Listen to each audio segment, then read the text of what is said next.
Welcome to our service of worship and reflection for Sunday, August the 15th, 2021. We welcome you as friends and visitors. We welcome you as the followers of Jesus and the beloved children of God. We are delighted to have you join us again this week. And on behalf of all of us at Westside United Church here in Pence, Nova Scotia, we welcome you to worship this day. Now, long before those of us who are settlers and those of us who are descendants of settlers came to this land, there were people here. Many nations of people lived and continue to live on the land we call Canada. And they were given responsibility by the Creator to be stewards of this land and all that lives on it. We know these people among us as Indigenous. Today, let us give thanks for the Indigenous people of this land. And let us remember that we worship God on this historic and the unceded territory of the Mi'kmaq people. As Christ's people, let us be people of love, of truth, and of reconciliation. As the people of God gathered and worship this day, we recognize and celebrate that we carry within our hearts the light of Christ. Through our daily words and deeds and actions, we share this light with others, spreading the glowing presence of God's love into the world. The passion of the Spirit gives energy to this light that we carry and inspires us to follow the paths of faithful discipleship. As we gather in this time of worship, remotely and from the place where you are to the place where I am at, and reflection today, let the light of God's presence within you mingle with the light of God that is glowing within the hearts and the lives of all those who are gathered with us in worship this day. As we prepare to move ourselves together into this time of worship, let us take a moment of silence as we let the Spirit move among us and let our hearts join together in worship.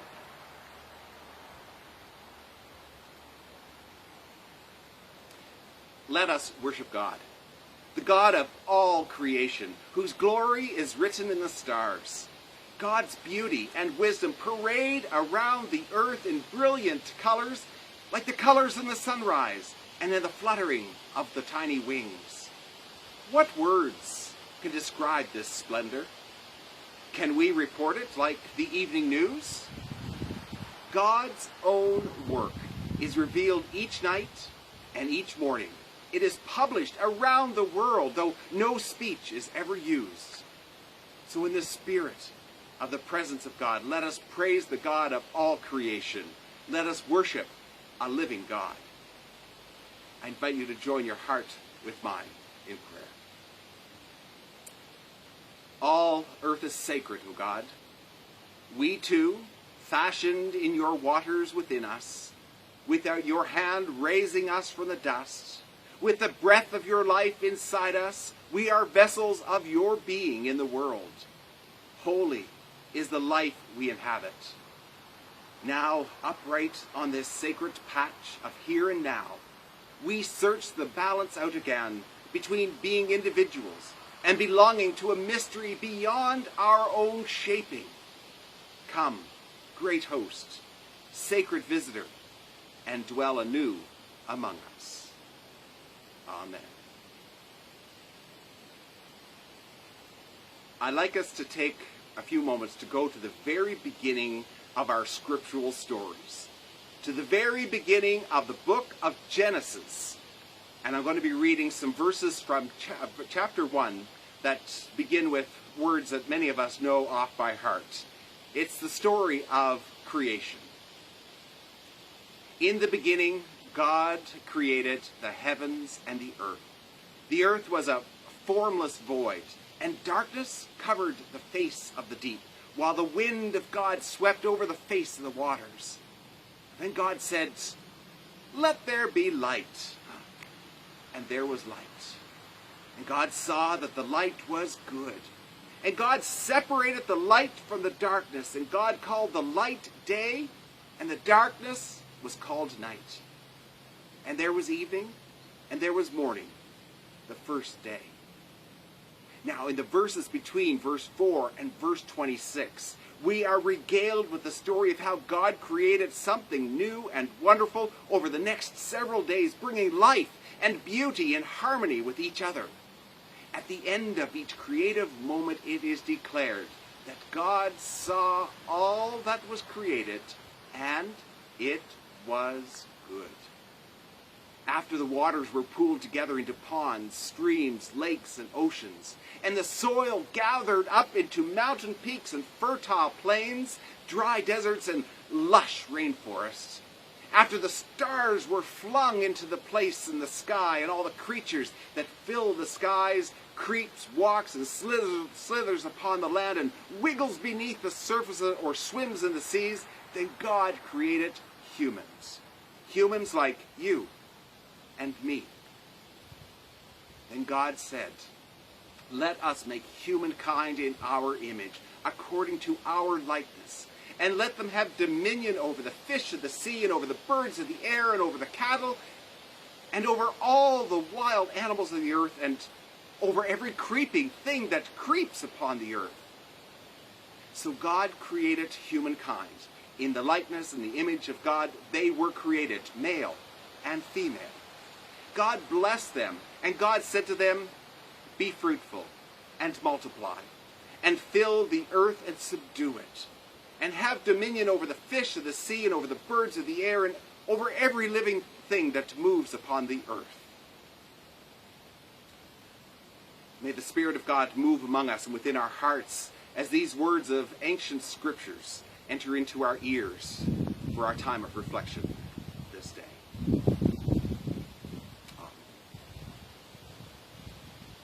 You've been seeing various parts of our gardens over the past several weeks in our worship videos. We mixed it up a bit and came to one of our neighbors this week just for a change of scenery. Now, all of our gardens you have seen are out behind our home, which cannot be seen from the highway here in Pence. We've had to record behind the house because of two reasons.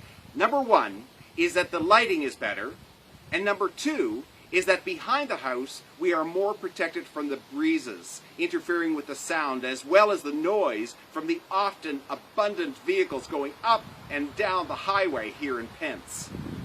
The back part of our home is bathed in sunlight for most of the days. Well, that's on the days when the sun is shining, which is great for flowers and vegetables. You have also noticed the presence of possibly a few hummingbirds and the occasional butterfly dancing around while recording. Having a space like this is a wonderful space of retreat. The birds and the variety of flowers makes this space alive, and each day there is something new to enjoy. Several years ago, we discovered a plant at a local nursery called anise hyssop. Never heard of it before. Never saw it in a nursery nor in a garden. So we decided to give it a try. We're always up to trying some new plants and new colors just to see how they work for us. The anise hyssop was a surprise. The plant grew about 2 feet tall. It didn't sprawl out very wide, but it produced little flower heads about the size of your finger, made up of tiny little purple blossoms. The flowers didn't have much for fragrance, but the leaves, when rubbed, released the smell of anise, which is most commonly associated with the smell of licorice. The greatest surprise was that the bees flocked to it. When the plants were in bloom, the bees would swarm around it and crawl over it constantly. The next surprise we discovered with this plant is that each of those tiny little purple blossoms produced seeds that looked a lot like a poppy seed. The next spring, we discovered new anise plants growing in every crack in our paving stone patio and in several other locations. We purchased our first plant, probably about 6 years ago. We're still benefiting from that original plant.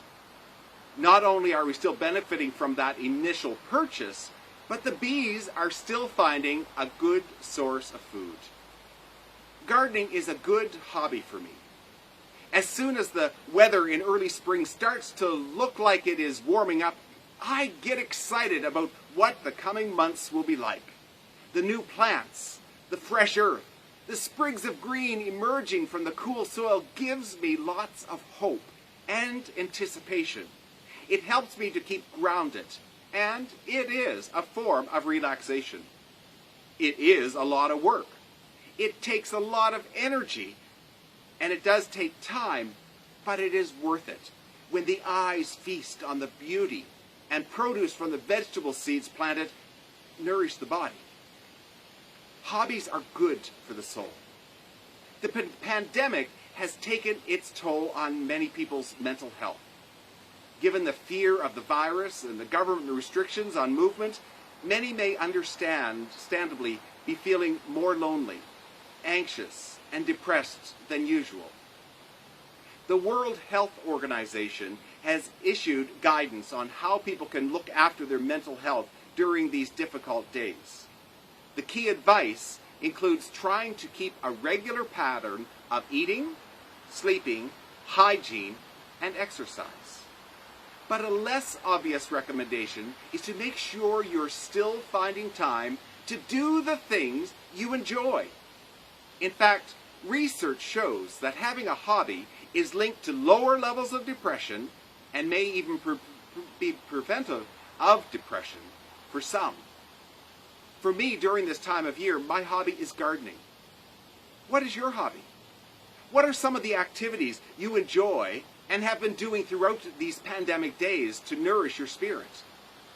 Now, on our Facebook page, there is space for comments.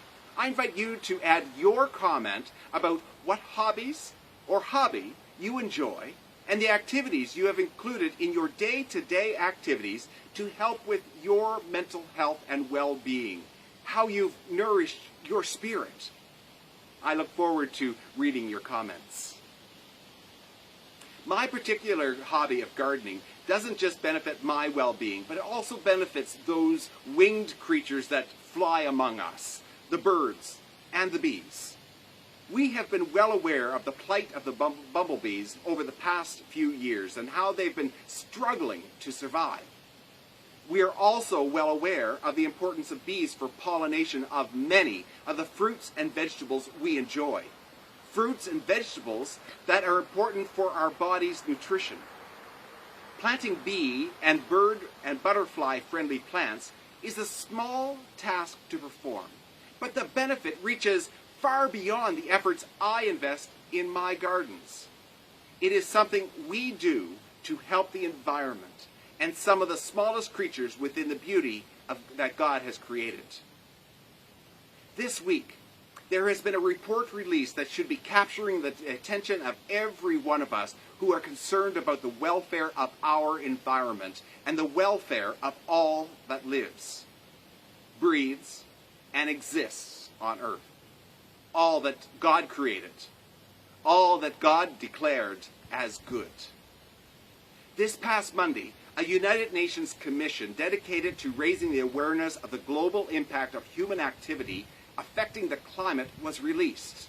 The assessment report confirms that it is indisputable that human influence has warmed the climate system, raising global surface temperature. The report provides an update on the physical science basis of climate change and confirms that there is no going back from some changes that are already affecting the climate system. Recent changes in the climate are widespread, rapid, and intensifying, and impacts are affecting every region on Earth, including the oceans.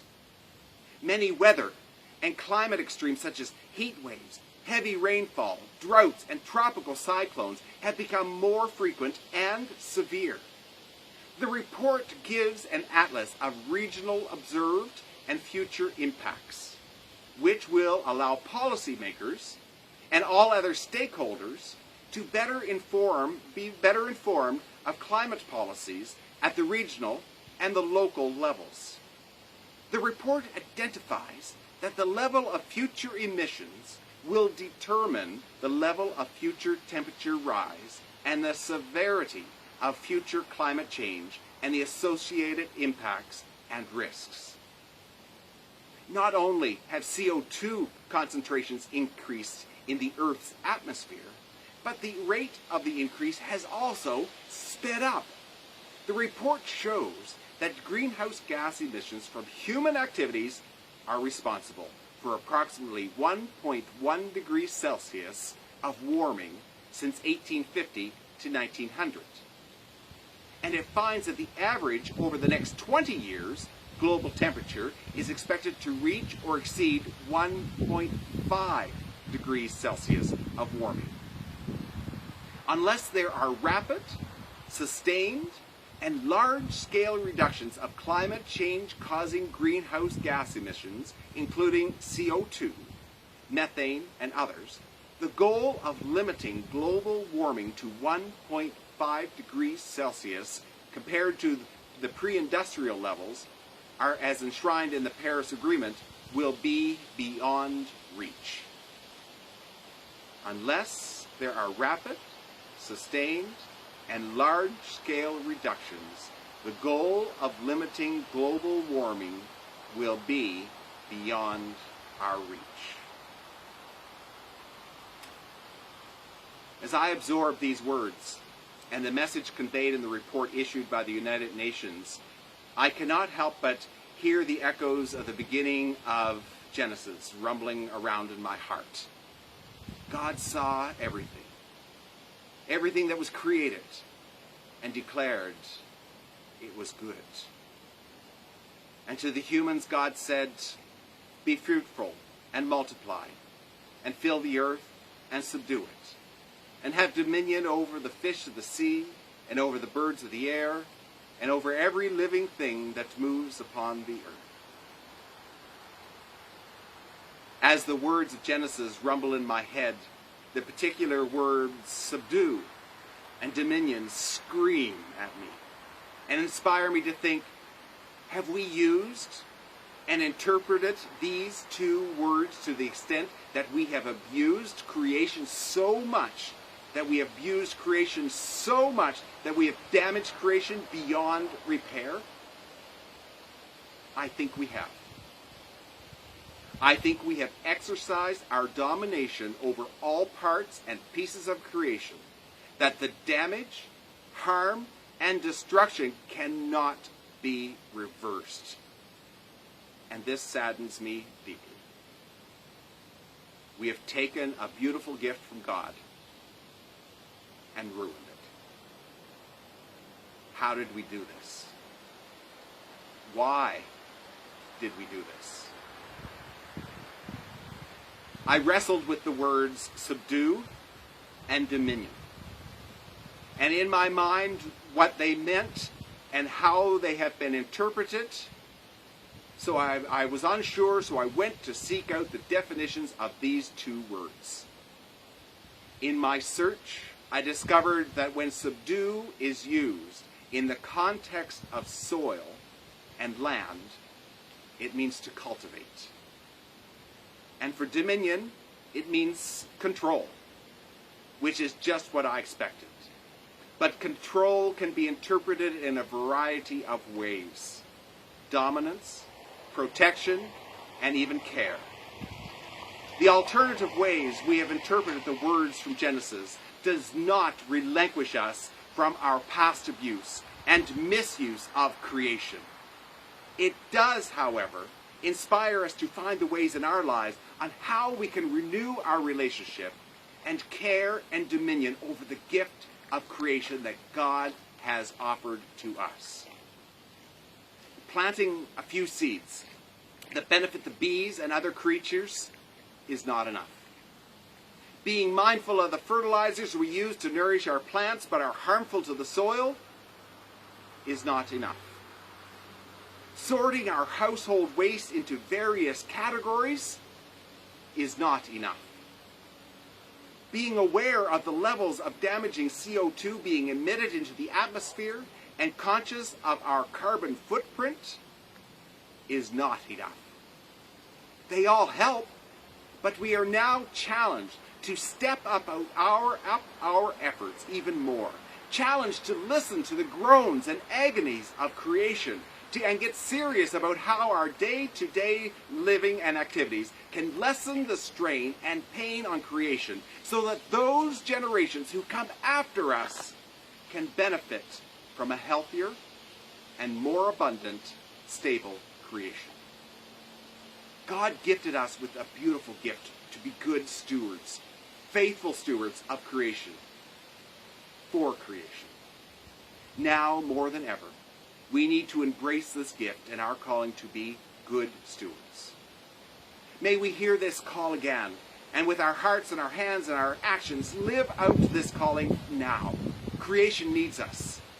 All of God's wonderful creation needs us to respond with faith and action. May the Spirit of God move within each of us to find the ways which we can help all of creation. Let us join together our hearts in prayer.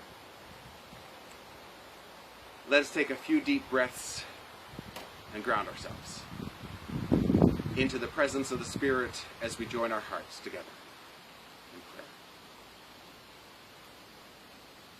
How we wish we could turn back the clock, O God, to restore our relationship, so casually broken, to give support, so earnestly sought, to say the words so clearly needed, to refrain from the act so hurtful and unjust, to realize our part in the harm of the environment. How we wish we could turn back the clock, O God, but you call us to the reality that time marches only forward. You call us not to dwell on past words and actions. You call us to make good the harm we have caused. You call us to restoration of friendships. You call us to be good citizens of your planet. It is hard to accept that some words cannot be changed, that some wrongs cannot be righted, that some relationships cannot be restored, but you will not leave us without hope, God. You continually beckon us with your words and the nudging of your Spirit to move us forward in our calling to be good stewards of your creation. That even though we may have lost and tarnished and tainted beyond repair, we are given the power, the strength to make a difference. Not to correct or bring creation back to full restoration of what it was, but the power and the strength to make it better than the scenario that is being projected by the United Nations Climate Change Commission. May their words, their scientific research, the bold truths they share be a loud wake-up call for all of us who profess to be your beloved, that you are calling us to be truly ones who love creation and love all that you have created and all that you have gifted into our care, stewardship, and love. May we truly reclaim the word dominion not as just control or to manipulate and destroy, but to hover over, protect, preserve, and love. Just like you loved creation from the first moment, your Spirit hovered over the calm, quiet, unshaped silence. Through our diligent action and attention, may we discover new ways to live in closer communion with creation and in turn draw ourselves into a closer relationship with you. With perseverance and determination, and with our openness to let your Spirit guide us into a renewed relationship, we move forward to start our renewal of your beautiful world, your wonderful and your diverse creation.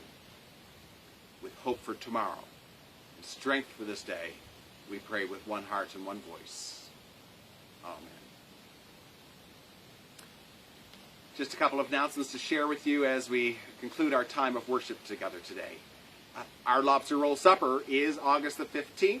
If you haven't reserved your tickets, we let you know that by mid last week, a few days ago, we have pretty much reached our maximum of reserved tickets that we can take. The only option now for tickets would be to call the church hall after 2 p.m. on Sunday to see if we have any more tickets to sell.